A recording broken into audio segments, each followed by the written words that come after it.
welcome, welcome. We can see that, and if you, those who are arriving, do me a favor, just put where you are coming from and also what time it is. For me, I'm in Luxembourg and it is 2 o'clock. So just let us know where you are. If you want to put your school, so we have an idea geographically where we're located today. And we'll be starting in about 1 more minute.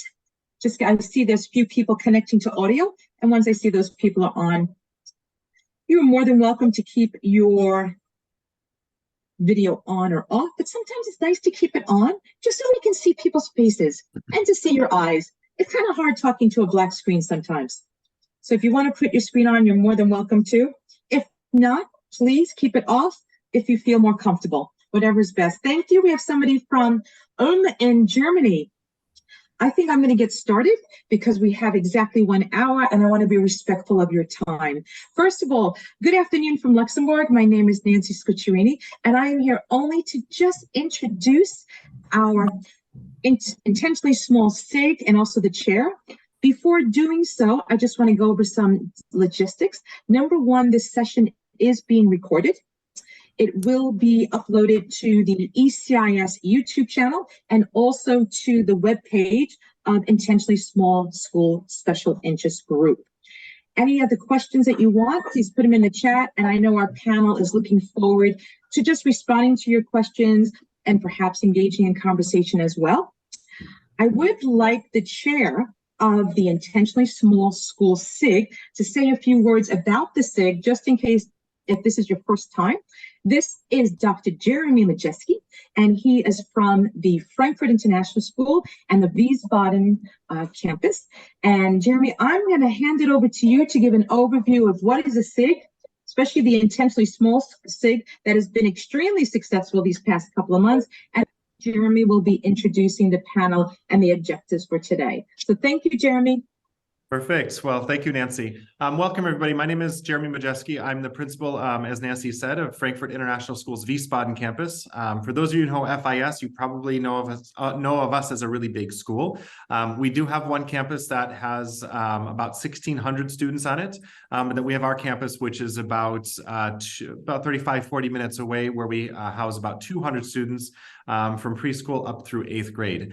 And just to quickly mention, that where this special interest group came about, I started here as principal 3 years ago, and having come from larger international school and some larger schools in the States, and I quickly got myself down after a couple of months. I felt like I was always defending what we had as a small school and apologizing for the fact that we didn't have a lot that larger schools have.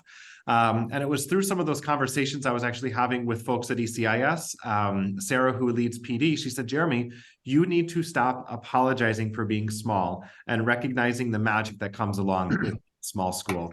And it was that moment, it was October, so almost 3 years ago to the date, when my whole life just kind of switched. And I've been on this path of really talking about the magical things that happen in small schools. And so officially, we became a special interest group of ECIS last year. It was just myself working behind the scenes to get a couple of online sessions going, but we've built out a small committee, of which Wayne Johnson, who's on here today, who will be leading our panel, is with me on that committee. We also have Alison Stark, who is in the Netherlands. I see Alison there. Owen as well. We have Owen, who is also from Germany as well, on our special interest group. And so there's a small group of us, and it's our goal to lead some conversations around the world about that, about the magic of small schools. But we also recognize that there's some unique things that come along with small schools that make our lives a little bit challenging. I often tell people my drama teacher is the same as my Spanish teacher, who's the same as my English ESL teacher. We've got people who wear multiple hats, and we have to do things differently. And so coming together to collaborate around how we do things differently is really, really helpful. And so that's what today is all about. So this is our first online webinar of the year. You do not have to be an ECIS member school to join our webinars and to be a part of the online community. And so thank you for joining us today. But without further ado, I want to pass things off to Wayne, who will introduce himself and where we're going for today. So Wayne, take it over. Okay, great. Well, thank you, Nancy, and thank you, Jeremy, for the introduction. So as Jeremy said, my name is Wayne Johnson. I'm the head of school at the International School of Belgium. We are a small school of 240 plus students, and I'm not going to apologize for that either. We're very proud that we're a small school. So I'm very happy to be part of the committee for this intentionally small schools special interest group, ECIS. So we want to actually build a community and get conversations going. So in the chat, I'm going to put a link to a Google form. So if you can fill that in so we know where you're from, and then we can contact and reach out for other events we do, and also a link to our LinkedIn page. So please feel free to join that. We want to start getting more going around small schools. So I'll put that in there. And today we wanted to kick off for this term or this academic year's events with a discussion on marketing and admissions. So I'd like to introduce our three panelists. We have Cynthia Cabrera from the International School of Havana, the admissions officer there. We have Haifa Segir from the New Zealand International School, Jakarta, Indonesia. She's an executive board member. And we have Katia Bader from BEPS International School in Brussels, Belgium, and she's marketing and admissions. So we've got a good breadth of geography there. It was hard to get the time zones together, but hopefully we have some good discussions today. And one other thing as well, if you want to put any questions in the chat at the end when we wrap up, we'll get through if there are any interesting ones in there. So thank you. Without any further ado, we'll get to our first question. So our first question we have would be, what are the challenges and opportunities around admissions in small schools? So I'll throw that to our panelists, whoever would like to go first. If you don't choose, I will choose you like I do at school, actually. Want to jump in? Okay, I can start first, Wayne. Okay, just a little background. My school have 120 students, so it's pretty small. Sometimes I'm apologizing, but after I read the article from Jeremy, I stopped doing that. So it's a good article, by the way, Jeremy. So probably everyone wonder how come the board member is dealing with admission and marketing. Well, one of the challenges, obviously, is we have a very limited team that is actually support admission and marketing, especially after pandemic hit. My school is have a bit of turbulence in a way. So I guess some of the board member is taking part of the things that they are passionate about. So some of the board member is focusing more to the programs and the academic. Some board member is focusing on financials and how we create our strategic plan and see how it's coming moving forward. So I'm dealing more to operations and including this admission and marketing. So obviously manpower and resources is one of the challenges, but I agree there's a lot of opportunities in how we actually use that challenge. The big power of small schools, the way I see it, because I was with a very huge school with almost 3,000 students. So I can see the level of community feeling on how you actually see the school as part of your family is really strong in small schools. And I can see that as one of the strongest points in school, because when I speak to some of the parents in school, because I in the school every day, I like to speak to the parents and see how they think about the school. And all those points about personalized learning and how they feel belong, and as well as have that kind of community feeling, make them actually think that my school is the best choice for the kids. So I guess that's for me from now, Wayne. Okay, thank you, Haifa. So Cynthia or Katia, would you like to add to that? Yeah, I would like to add some of the challenges as well that we face as small school. We are in Havana, so that the location itself is one of our biggest challenges, because we are considered here, as for the conditions of the country we are located at, as a foreign school, first of all. So we serve a very specific community, which is the diplomatic community and the foreigners who come here to work. So that lead us to have an enrollment right now of 228 students. And our main challenge comes first of all about the financial sustainability of the school.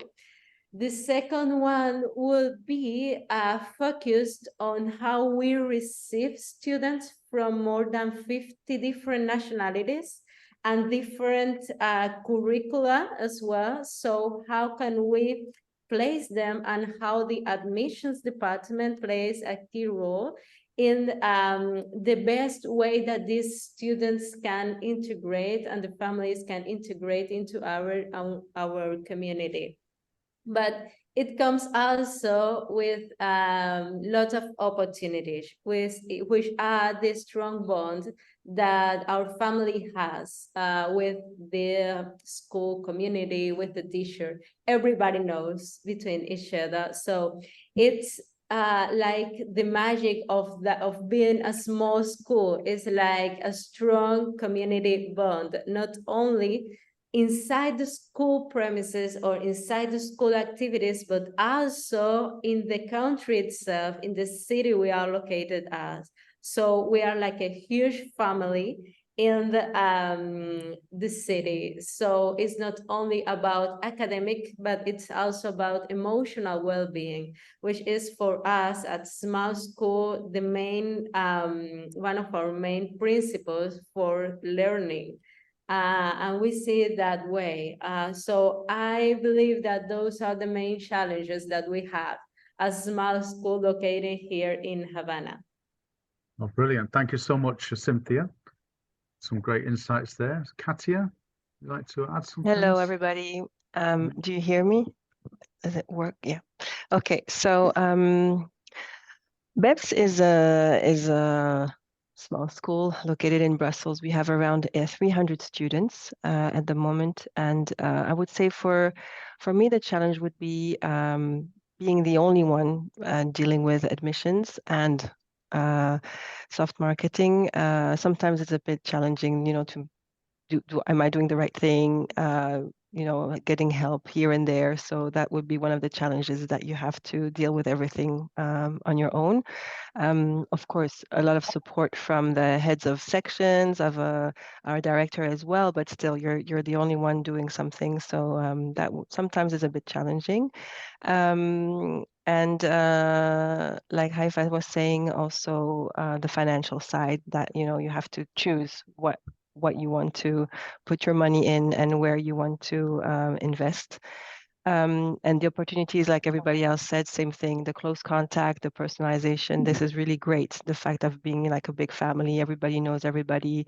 Even when prospective parents start school, sometimes they come back to me when they have questions and so on, rather than going to the teacher. So this is always very nice, and yeah, it's great. Okay, thank you so much, Katia. Yeah, obviously in a small school settings like that we are, manpower and wearing many different hats is one of the challenges, but also an opportunity as well. So coming on to marketing, which marketing methods do you use, and how do you differentiate yourselves from some of your much larger competitor schools? You're still on the camera, Katia, so I'll probably fire this question to you to start with. So marketing methods. So we post a lot. We use the social media a lot. So Facebook, Instagram, and then LinkedIn, not so much. So I try to post at least 3 times per week. I post activities that happen within a specific class, let's say, or I try to have like a variety, to have early years, primary and secondary. It doesn't always happen like that, so it really depends on what's happening in the classrooms. Of course, I also post whole school events, which I can observe that they have more views than the daily activities, but still daily activities, I think our families like to see it happening. I'm struggling a bit with GDPR, but that will be another discussion maybe. We also try to publish 2 to 3 articles, I would say, in magazines, in local magazines. Of course, magazines, English magazines, and for expats. And also we support charities as well. So we also, there it would be, just the logo and like maybe a small sentence about the school, not a whole article, but as we have like there's one of our charities which prepares a calendar, so our logo is there and so on. So there's some collaborations with local charities as well.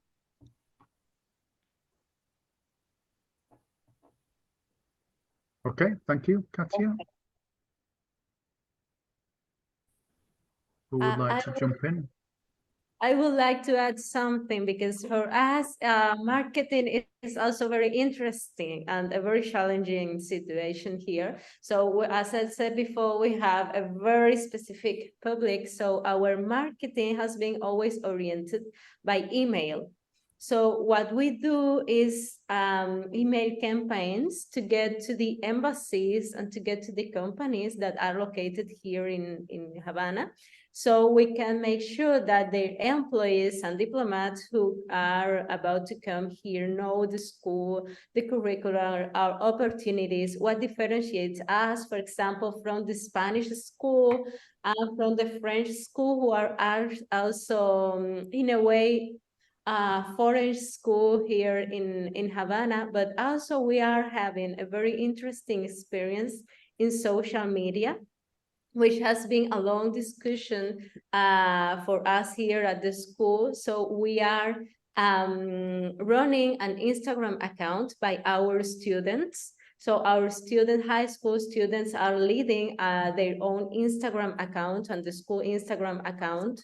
So it's their voice that is the social media. And it is also been a very interesting learning experience for them to integrate the practice of managing a social media account and know everything that kind of online marketing has around.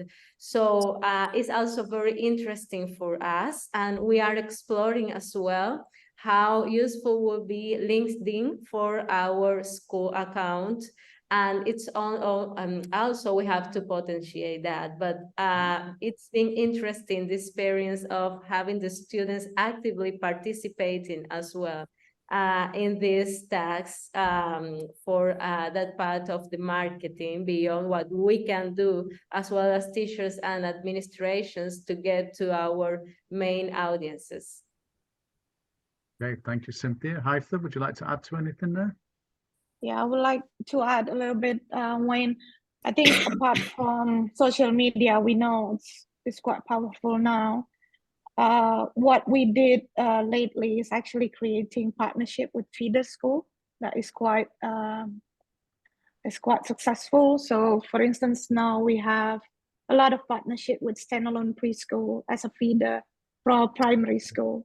So we have a program for them. We have a separate session for the parents to basically know about our schools. We give benefits to that feeder school, referring the students to our primary school. And then the second initiative that we recently done that is quite useful is also opening our doors to the local community. So basically allowing them to use our facilities, as well as creating an event for external students as well for external community. Basically driving traffic to the school so they can come and see the school themselves and actually have the experience to see our school. It's been quite useful, especially around word of mouth marketing methods. That is for us is quite useful. Okay, great. Haifla. I'm just going to have a reminder as well. Please put some questions in the chat. And also, if you want to share things you've done as a school as well, because this should be a forum for discussion as well, so we can share best practice and ideas. I'm going to follow up on what all three of you mentioned, actually, just about the social media and the use. So I think Katia mentioned how often you post, but if you can just tell me how often you post and which platform do you find the most effective, and how do you gauge the effectiveness in a way? If that, I know there's three questions rolled into one there, but I think I just want people to get some good takeaways. It's interesting to see. I heard about the Instagram and the students' use there. So if you can share which account you use the most, or which is the most effective, and how often you post, if you don't mind. So You're on there. Sorry, Katia, go for it. Yeah. Okay. So I post like I would say around 3 to 4 times per week. So mostly Facebook, Instagram. I use Meta Business Suite, and so I can prepare the post and post on both at the same time. And I can also schedule, which is very practical, I must say. So yeah, I use that. LinkedIn, not as much. I try to post events we attend and things like that, but I mean, I'm not going to post like a daily activity there. So LinkedIn, I would say maybe once a month or something like that. What was the rest of your question? I think just how do you gauge the effectiveness actually, or which one do you, yeah. Yeah. Well, I look at the likes, that's one thing. And then you also can see, so in Meta Business Suite, you can also see the interactions that are there. So I look at the interactions for the different posts. And so I have like a sheet where I write down the reactions that I got. And when I analyze that, I can see that usually Instagram has a bit more views and works a bit better. Early years is people are much more interested in early years section than the rest, and also whole school events are things that are really interesting for people to follow. We have an external marketing agency which analyzes everything, you know, like but this is too much for me. So we have an external person helping me with like the hard marketing, analyzing the numbers and so on, and telling me, okay, this worked well, this, you know, change this and that, because I'm not marketing. How do you say that? I don't have a degree in marketing, so she's helping me with that. But yeah. Okay, thank you. Cynthia, Heifel, would you like to add to that? Yes, so I'm seeing a couple of questions here. So first of all, the most important thing is that we need to make sure that all the students and all the activities that we share in social media are authorized by parents. So that is very important for us. And during the admission process, that is a crucial conversation, and it leads as well to authorizations and make clear for all the parents that we have this possibility. Secondly, I would like to add that our students we are all a team. We have some selected high school students participating on this, and we are a team where participates the head of school, the head of high school, myself. I'm part of that team as well, and we create mensual planning. That first we go through all the publications ideas, and we get approval for that. So it is a collective participation of everybody on what to publish in that account for Instagram, because that is very important. And we also need to make sure that all of that is in line with the vision and mission of the school. So it is very important also to highlight that at the moment that Instagram account is private. So we only accept those who are members of our community already, and those people that we know are prospective families. So it is something that we pay a lot of attention as well, first of all, because they are our students participating, and because as well we have to be very cautious with every marketing action that we make due to our own very specific permissions to be here and to the community that we can also accept. And there was a very interesting question over there regarding as well the marketing via email for reaching embassies and so on. So we do have a directory of all the embassies and all the contacts of all of them that has representation here in Cuba. There are around 100 embassies that are actually physically represented here in Havana.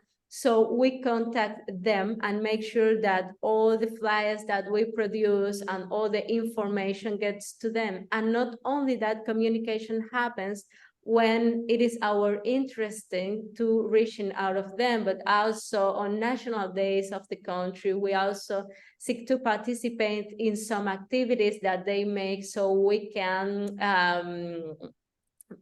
strengthen the bond naturally with that community. So it is a relationship that is built in confidence, and it's a very new relationship that we have. So it goes like that, more or less.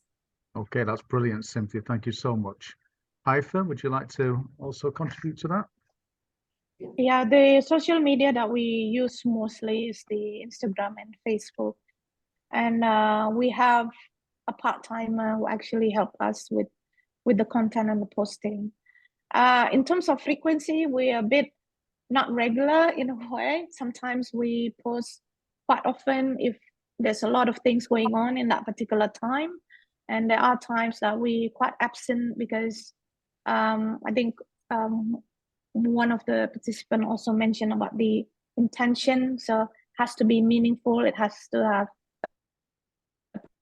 in terms of the posting.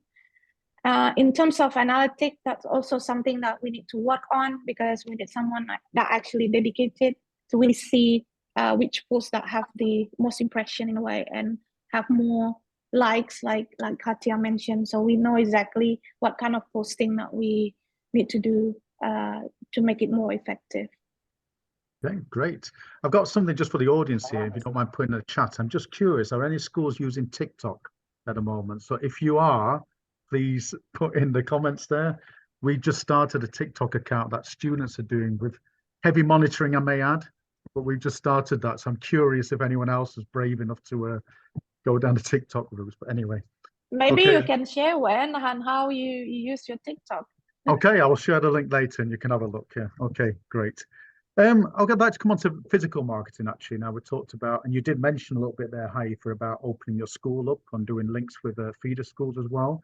But what kind of events do you organise to physically engage your community, and how do these differ in a smaller school? And since you're there, Haifa, on the screen, I will start with you for that one, if you don't mind. Yeah, so for the feeder school, we provide a transition program, because usually preschool going to primary is a big jump for some of the kids. So we want to make them more comfortable in terms of going to a different environments.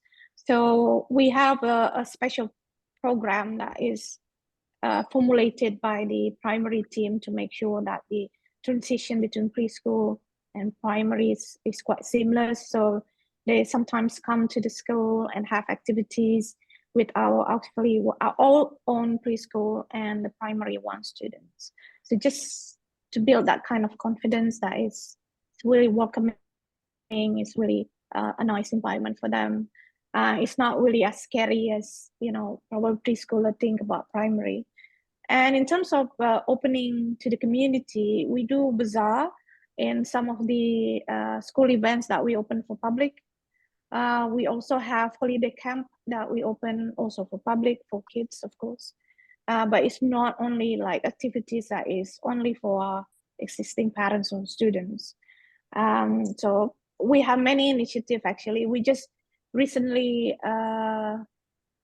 introduced breakfast club for the moms, and they are more than welcome to actually bring the friends, and it's really just creating that kind of community.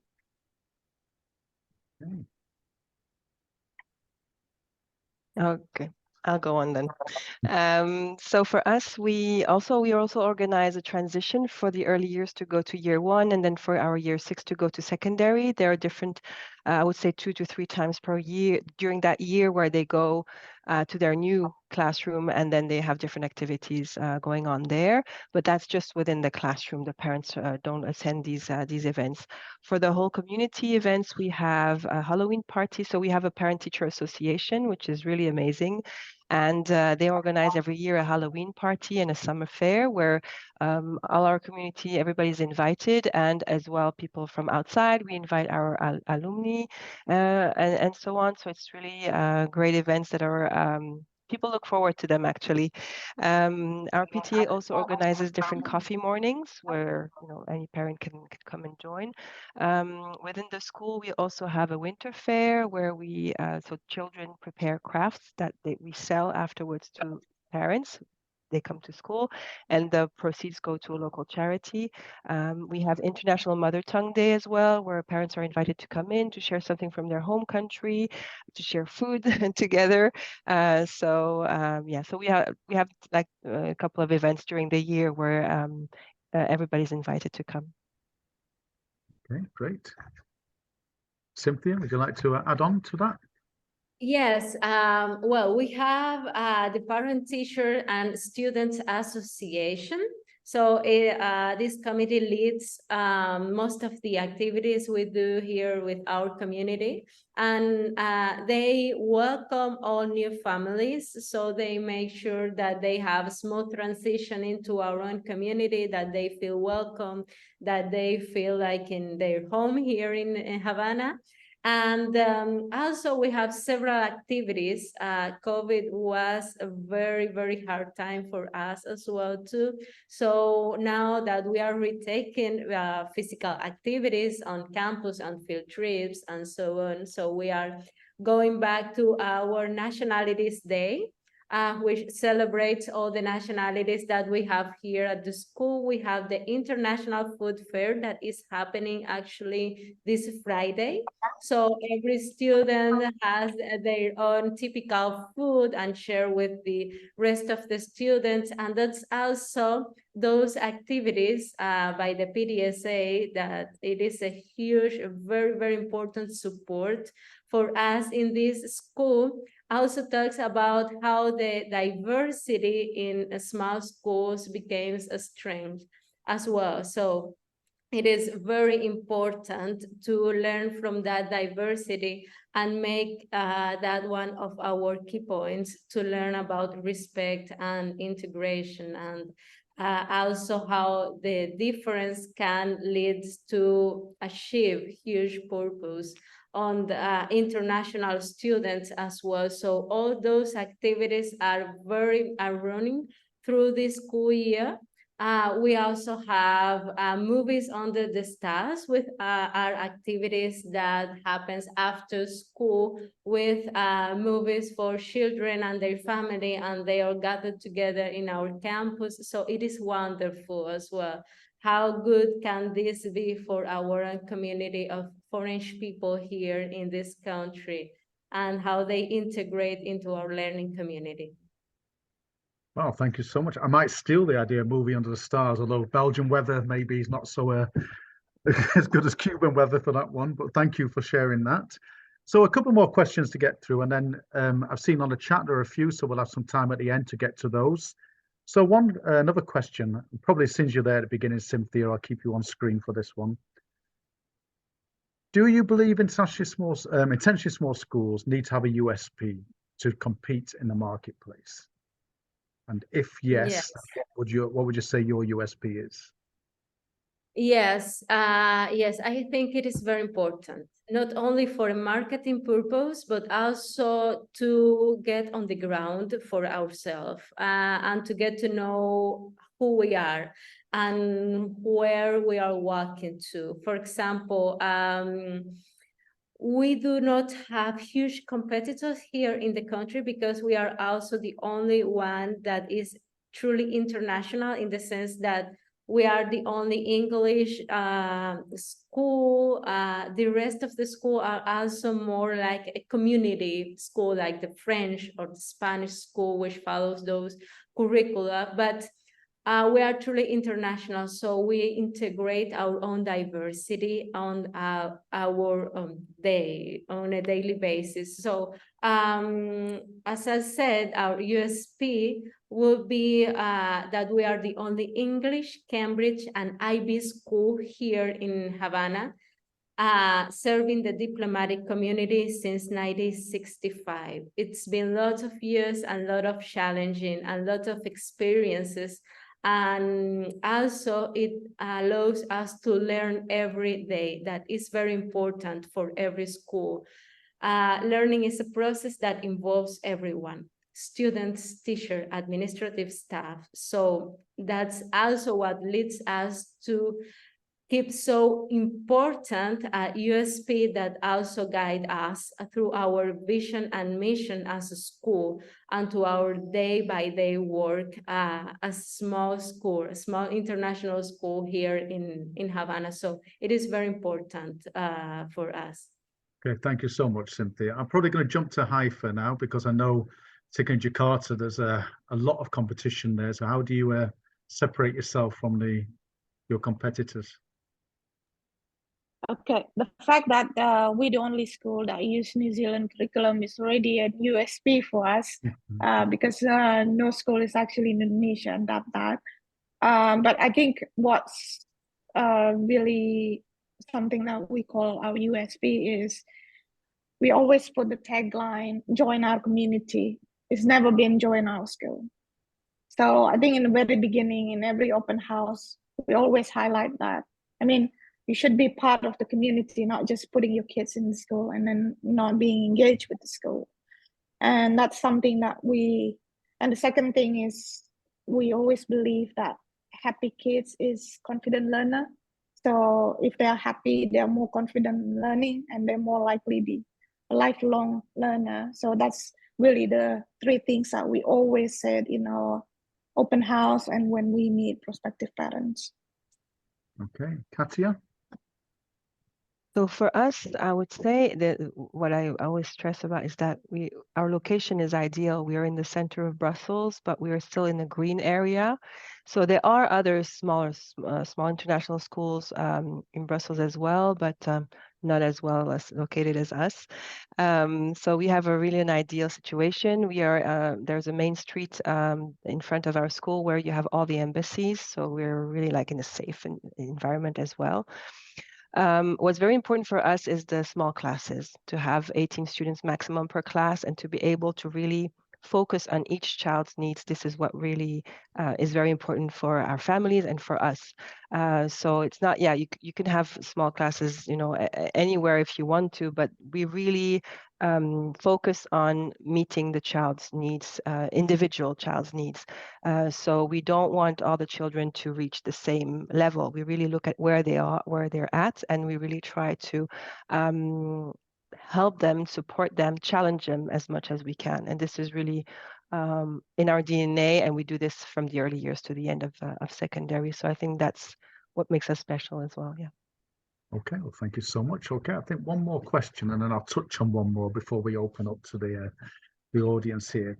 Just one, we mix marketing and missions on this talk here, because in an intentionally small school, we wear many different hats, and everyone here maybe does quite a few different roles. So this is more of a personal thing about managing workload. How do you manage the workload when you maybe in larger schools may have 3 or 4 people and separate marketing and missions teams? How do you manage the ambitions and marketing and all the other different tasks you get? So how do you manage that in a smaller school?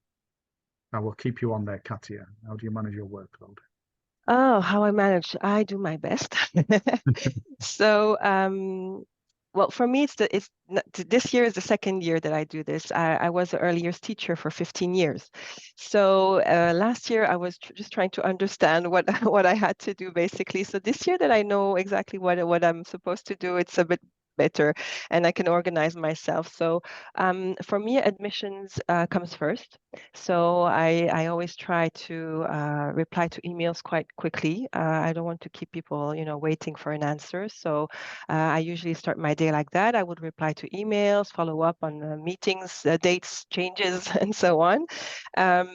I try to do my best to go and visit the classes to be able to take some pictures for social media. I really rely on the teachers in school as well, just to send me the pictures and then send me an explanation of what happened. Like I said, I try to post 3 to 4 times per week, and sometimes, like Haifa was saying, sometimes it doesn't happen because either nothing happened, or I didn't have the time to go, or I didn't have the time to post. But it's okay. I accepted that. I try to be as regular as possible. But like I said, for me, admissions is first. I try to organize my time by not planning visits, for instance, on a Monday and on a Friday afternoon. So that gives me time to follow up on the emails that came in during the weekend, and then on Friday afternoon to try and do what I didn't have the time to do during the week. So this is how I try to find my way to manage the time. Okay, thank you so much. See you, Cynthia. Yes, it can be quite challenging because so admission takes a lot of work. I've been working at the International School of Havana for 3 years now, and it leads to organization. So I agree that you need to take most of the days to answer emails quickly, because it is also very related. Every answer you give, every visit you receive, every student you say goodbye to when they leave the school is a marketing action. So there are many ways of keep that on track. And also you need to save all these spaces to share with people your ideas about social media and your action to post, and to check all the posts and all the wording that needs to go there to choose the best way of saying things, and to take the time to go through all those emails that you send to your intended audience. So it leads to organization. Sometimes in the morning, you go through all the emails that you have for that day, and in the afternoons, you take time to go through communications and marketing stuff. So it can be quite challenging, but it can also be very, very rewarding job. When you see an alumni and they recommend you, and they are our best ambassadors as well, everywhere they are in the world. So every family is as well received with a marketing action as well, which is give our best every day. So it takes separated concrete actions, but also the everyday effort to do our best. It is very crucial in this. Okay, thank you so much, Cynthia. So Haifa, I know you juggle many different things as well. Yeah, I think I agree with Cynthia. I mean, there's so many aspects on marketing and admission. And I always believe the marketing and admission of a school is not only the responsible of marketing and admission team. It's the responsibility from everyone. So I think as much as we want to divide ourselves in too many different roles, at the end of the day, it's teamwork, it's a collective effort. So in my school, we do divide that role to different people. For instance, the head of school is also dealing with part of the marketing, and our teachers as well as the operation sides. So we try to, well, we're quite lucky. Everyone wants to help out in terms of growing the school, in the sense of just keep it small, but it's still a room for growth in that kind of number.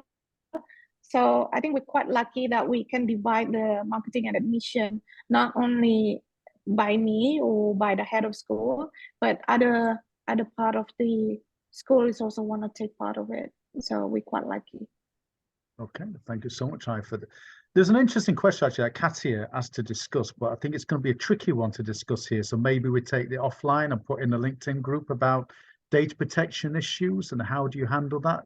The thing is, every country can have very different views and different laws on that. Particularly European Union has some very strict data protection, where other parts of the world maybe not so much. So maybe if anyone wants to contribute in the chat there, we take that offline, because I don't think one size will necessarily fit all in that one. So I think what I will do now then is I'll go and pick some questions from the chat that have arisen. So please keep adding them because we have about another 10 minutes or so to get through some. So anyone can jump in with these. So one here is your website to attract new parents or to communicate with current parents? So anyone likes to jump in and ask that one? Answer that one, sorry. The website for me is more to attract new parents, to give them information. Usually when they have different websites like international schools in Brussels and so on, and then they would find us, then they would go to our website just to find more information. And usually when I receive inquiries, some of them say it's either that they heard from us from a colleague, or that they saw our school on our website and they felt that what we offer they're attracted by what we offer. So for me, yeah, our current families don't necessarily go on our website. There's nothing there for them. It would be on social media or on the platform that we use for them. Once they apply, then there they would have more information. So it's more to attract.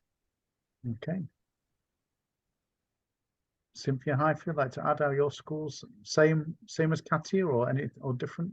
Yeah, it's pretty much the same. We're pretty basic in terms of the website, but it's enough to cover the essential.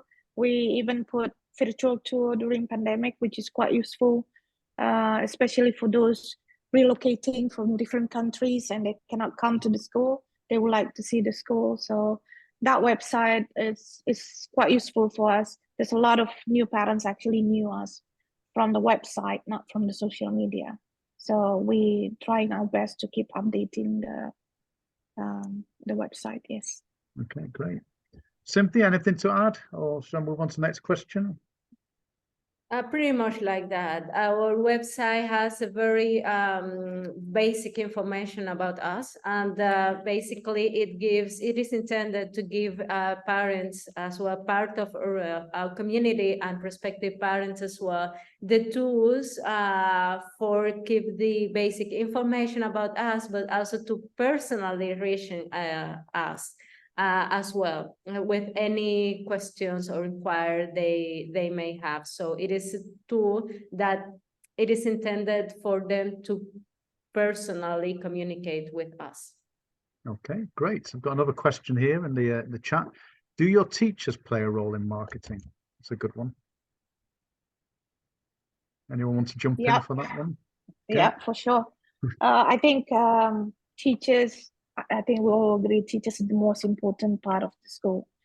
And they actually market the school on how they actually communicate with parents.